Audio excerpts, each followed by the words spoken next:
On en vient à la crise sanitaire.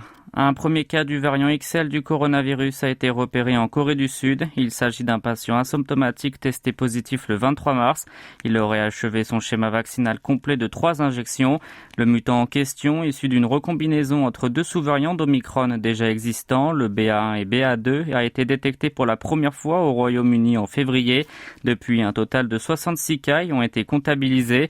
Si les autorités sanitaires sud-coréennes estiment que son taux de transmissibilité n'est pas très élevé, elles observe à la loupe l'évolution de la situation.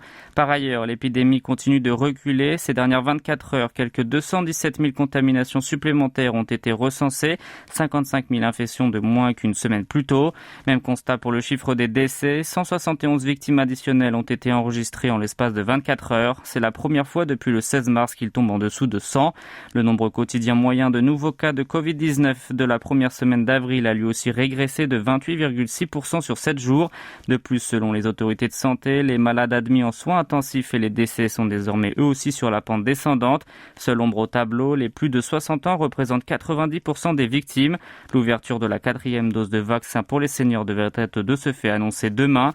Dans ce contexte, le prochain ministre de la Santé désigné, Chung Ho-young, a annoncé que l'administration de Yoon Suk-yeol mettrait en place des protocoles sanitaires en considération de la fatigue pandémique des Sud-Coréens et du scénario du pire.